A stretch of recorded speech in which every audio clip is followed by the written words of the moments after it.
हाँ जी गाइस, क्या हाल है। तो यार ये जरा गौर से सुन लेना, ये आगे आपके एग्जाम में तो देखो 6 मार्क्स हैं, ऐसे 6 मार्क्स तो नहीं लूज कर सकते। तो ये 3 किस्म के इन्वेंट्री वैल्यूएशन के मेथड्स होते हैं वैसे। फीफो और एफको हमारे सिलेबस में है।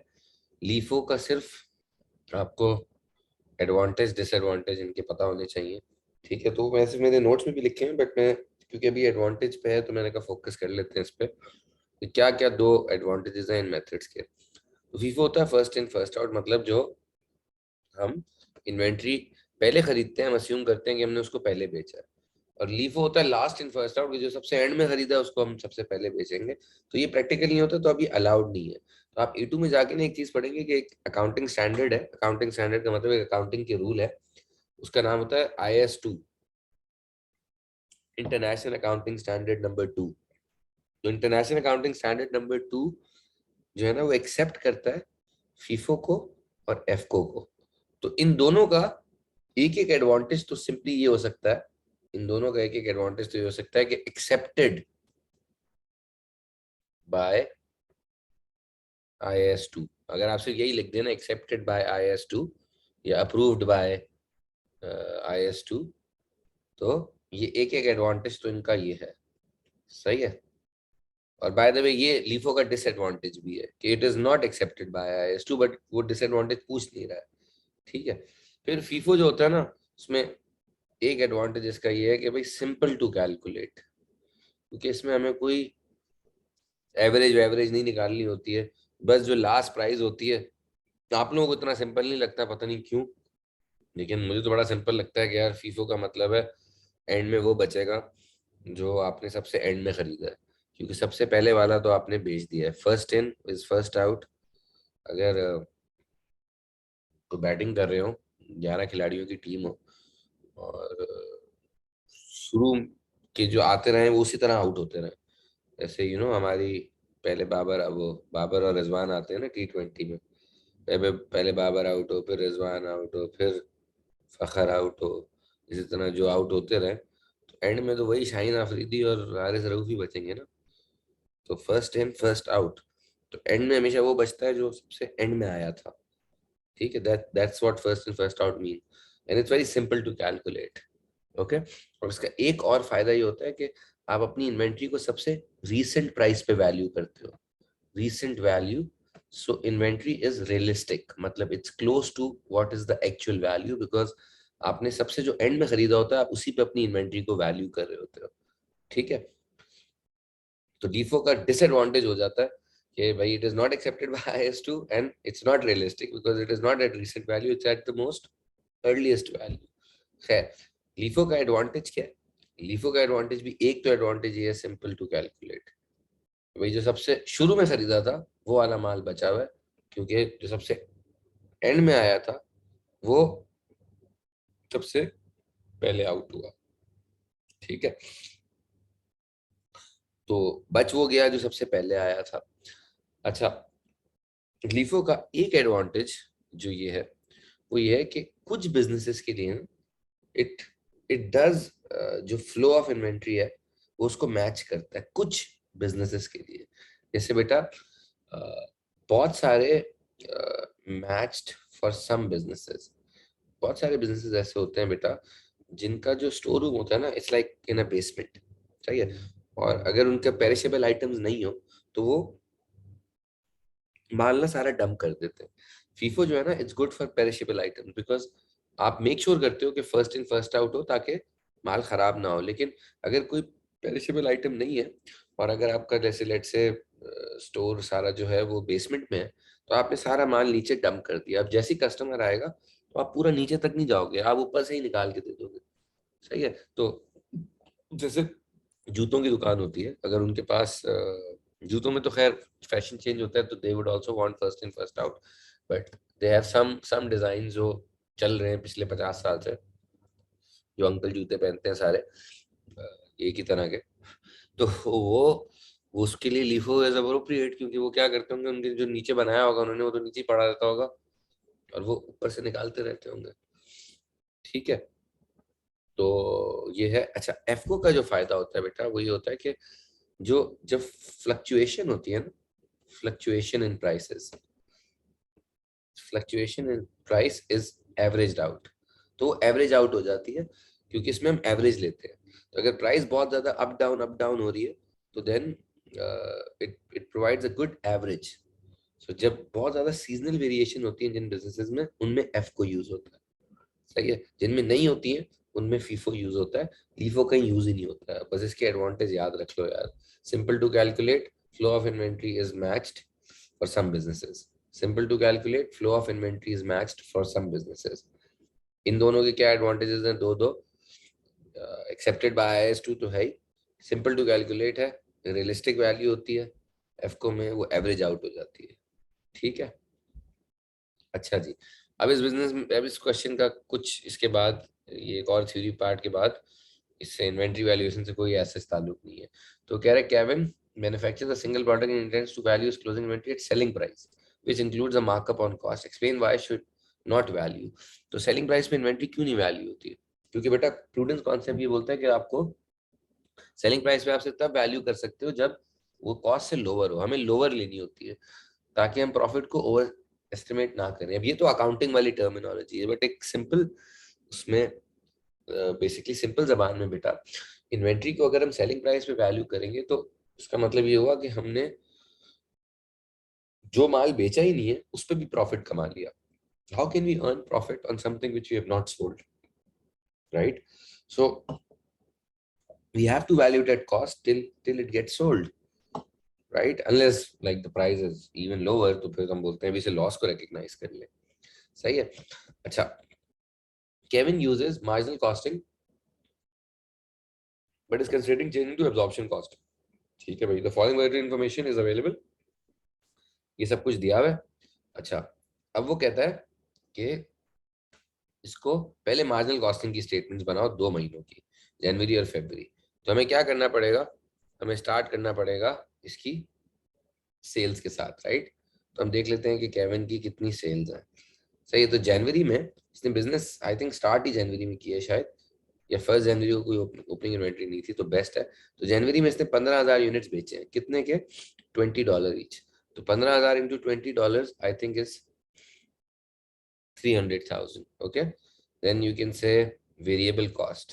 सही है, जो मैंने फॉर्मेट आपको सिखाया हुआ है वो ये है, ओपनिंग इन्वेंट्री। ओपनिंग इन्वेंट्री जो है वो है ही नहीं। ओके, उसके बाद वेरिएबल कॉस्ट में हमें इंक्लूड करना है 2 ही चीजें, डायरेक्ट मटेरियल, डायरेक्ट लेबर। तो अलग अलग लिखो तो बेहतर है, उसने मिला के लिखा हुआ है। I would advise you to write अलग अलग। हमने कितने यूनिट्स बनाए? हमने बनाए 18,000। 20,000 हमारी एक्सपेक्टेड प्रोडक्शन है। इसका क्या करना होता है? ये एब्जॉर्प्शन में काम आता है, मार्जिनल में इसका काम नहीं है। हमने 18,000 यूनिट्स बनाए और $6 एक यूनिट पे लगता है। तो 18,000 इंटू 6 कितना होता है? If you do 18,000 into 6 I think it's 1,08,000। 18,000 into 6 और 18,000 इंटू 3 होता है 54,000। ठीक है, इसीलिए मार्क्स स्कीम में आपको नजर आ रहा होगा 162, जो इन दोनों को मिला के दिया हुआ है। क्लोजिंग इन्वेंट्री जो है, क्लोजिंग इन्वेंट्री जो है वो कितनी है? वो हमें वैल्यू करनी पड़ेगी। कैसे वैल्यू करेंगे? बेटा हमने पहले साल में 18,000 यूनिट्स बनाए और 3,000 यूनिट्स बच गए हैं क्योंकि 15,000 बेच दिए हैं। तो जो 3,000 यूनिट बच गए, मार्जिनल कॉस्टिंग के अंदर हम वेरिएबल कॉस्ट पे वैल्यू करते हैं, DM, DL and VPOH. There are no VPOH, तो हम $9 पे वैल्यू करेंगे। उन 3,000 यूनिट्स को अगर आप $9 पे वैल्यू करो तो 27,000 आंसर आता है। इसको आप यहाँ से यहाँ ले जाओगे तो this will give you your contribution which I think is 165,000। फिर आप इसमें से फिक्स कॉस्ट माइनस कर दो जो हमें दी हुई है 100,000। एब्जॉर्प्शन कॉस्टिंग में थोड़ा सा फिक्स कॉस्ट को एब्जॉर्ब किया जाता है तो ओवर अंडर एब्जॉर्ब होता है, उसमें फिर भी फिक्स कॉस्ट थोड़ी ट्रिकी होती है। मार्जिनल में तो बस आपने सीधा सीधा फिक्स कॉस्ट लेना है। अच्छा, अब अगले महीने क्या होगा? अब अगले महीने हमने 21,000 यूनिट्स बेचे, 21,000 यूनिट सेल किए, सही, उसी रेट पे 20 पे। तो अब हमारी सेल देखो जबरदस्त बढ़ गई है, सही। लेकिन अब हमारे पास ओपनिंग इन्वेंट्री भी है 27,000 की। अच्छा, इस दफा भी हमने 18,000 यूनिट्स ही बनाए हैं, आप देख रहे हो। तो your material cost and your labour cost is going to be the same as last month. I can just copy it from here, 108,000 and 54,000। And you know what about closing inventory? बचेगी नहीं। अब ये बहुत लोगों को confusion होती है और वो बोल रहे होते हैं सर 6000 होनी चाहिए क्लोजिंग इन्वेंटरी। भाई क्यों होनी चाहिए? ये उल्टा है, देखो हमने पिछले महीने 3000 यूनिट ज्यादा बनाए थे, बट इस महीने 3000 यूनिट्स कम बनाए हैं, जो वो पुराने वाले थे वो भी बेच दिए। रिमेंबर फॉर्मूला होता है opening inventory plus production minus closing inventory. तो अगर हमारी ओपनिंग इन्वेंटरी 3000 थी, फिर हमने 18000 बनाए और 21000 हमने बेच दिए, तो जीरो बच गए ना। तो ये जो जीरो यूनिट्स हमारे पास बच गए हैं, इनको हम नहीं वैल्यू करेंगे क्योंकि कुछ भी नहीं है। तो ये 189,000 है, और फिर इसमें से 231,000 और ये 100,000 आप माइनस करोगे तो आपके पास 131,000 आएगा। सही है। But when you do absorption costing, when you do absorption costing, ठीक है, then you have to be slightly careful with the fix cost. अच्छा देखो, सेल तो वही 3 लाख और 420। अच्छा अब इसमें आप लिख सकते हो कॉस्ट ऑफ गुड्स सोल्ड या कॉस्ट ऑफ प्रोडक्शन, ठीक है। ओपनिंग इन्वेंट्री है नहीं। अच्छा अब इसमें आएगा DM, DL, and you also have to put fixed production overheads. Okay, so your DM and DL तो वही है 108,000 and 54,000, but you also have to put your fixed overhead। अब चक्कर ये है, अगर क्वेश्चन में कोई एस्टिमेटेड प्रोडक्शन नहीं दी हुई होती, तब तो हम एज इट इज 100,000 को ना यहाँ लिख देते हैं as fixed overheads. But absorption costing ये बोलती है कि पहले इनको एब्जॉर्ब करो on normal level of activity या बजटेड प्रोडक्शन। मतलब हमने साल के शुरू में क्या सोचा था कि हमारी एक यूनिट पे फिक्स कॉस्ट कितनी लगेगी। मार्जिनल कॉस्टिंग में क्योंकि हम फिक्स कॉस्ट को as a period cost treat करते हैं, तो कंट्रीब्यूशन के बाद माइनस करते हैं, तो हमें जरूरत नहीं पड़ती पर यूनिट निकालने की। तो इधर हमने साल के शुरू में सोचा होगा कि एक यूनिट पे $5 की फिक्स कॉस्ट लगेगी। अब हमने 18,000 यूनिट्स बनाए, तो हम पहली दफा जो यहाँ पे फिक्स कॉस्ट इंसर्ट करेंगे ना, that should be 5 into 18,000, because ये हमारा जो OAR है, जो हमने साल के शुरू में फिक्स कॉस्ट का रेट बना दिया, हम इसी हिसाब से कॉस्टिंग करेंगे पूरे साल, और एंड में इसको एडजस्ट करेंगे। तो ये 90,000 आएगा। फिर आप यहाँ पे क्लोजिंग इन्वेंटरी जो लगाओगे ना, उसमें क्या होगा, पिछली दफा आपको याद है 9 पे वैल्यू किया था, because I took 6 plus 3, but now I also have to take this 5. So I will say now my inventory should be valued at $14, which should include fixed cost. तो क्योंकि 3,000 यूनिट्स हैं, तो $14 के हिसाब से अगर मैं 3,000 यूनिट्स को वैल्यू करूं, that is 42,000, and I can no I have to do one adjustment here, which is जब क्लोजिंग इन्वेंटरी वैल्यू हो जाए, अब आपको यहाँ पे देखना होगा कि आपने अंडर एब्जॉर्ब किया या ओवर एब्जॉर्ब किया। तो आई थिंक हमने अंडर एब्जॉर्ब किया, because we are not able to cover the entire 100,000 of the fix cost जो हमने 5 पर यूनिट के हिसाब से चार्ज करी, क्योंकि हमने कम बनाया। यही अगर हम ज्यादा बनाते 20,000 से, तो ये आंसर 100,000 से बड़ा आता। अभी छोटा आया हुआ है, तो इसको यहाँ पे बोलते हैं एड अंडर एब्जॉर्ब्ड। आपको हो सकता है मार्क्स की में नजर आ रहा हो कि उसने लेस किया हुआ है, बट वो प्रॉफिट से लेस कर रहा है, मैं कॉस्ट में ऐड कर रहा हूँ, बिकॉज हम इधर ही इसको एडजस्ट कर रहे हैं। वो पहले प्रॉफिट निकाल रहा है, फिर उसमें से लेस करके फिर वापस प्रॉफिट निकाल रहा है। जी पागल है। तो आप यहीं पे ऐड कर दें। जब आप यहीं पे ऐड कर देंगे बेटा, तो आपके पास ये जो आंसर आएगा ये 220,000 आएगा, क्योंकि ये आपका 252 210, हाँ 220,000, और ये आपका प्रॉफिट 80,000 है। यही ग्रॉस प्रॉफिट है, यही नेट प्रॉफिट या प्रॉफिट फॉर द ईयर है, क्योंकि मेरी अभी तक आदत है नेट प्रॉफिट की, इसको नेट प्रॉफिट नहीं बोलते, profit for the year, sorry. हाँ, और ये भी ग्रॉस प्रॉफिट या प्रॉफिट फॉर द ईयर, क्योंकि कोई सेलिंग एक्सपेंसेस तो है नहीं। तो अगले महीने ओपनिंग इन्वेंट्री इनके पास 42,000 होगी, फिर ये वही आएगा 108,000, अब आप समझ गए 54,000। अब क्योंकि अगले महीने भी 18,000 ही बने हैं। सही है, अजीब ढीठ है ये, 20,000 का सोचता है और बनाता कम ही है। हर महीने अंडर एब्जॉर्ब करी जा रहा है, करी जा रहा है, वही 90,000। लेकिन अब क्लोजिंग इन्वेंट्री खत्म हो चुकी है, क्योंकि हमने इस साल सारा बेच दिया। और ये वही 10,000, and then you can have 220, नहीं ये 220 तो नहीं होगा, ये होगा निकालते हैं ना, क्योंकि पिछले महीने के भी यूनिट्स हैं। तो दिस शुड बी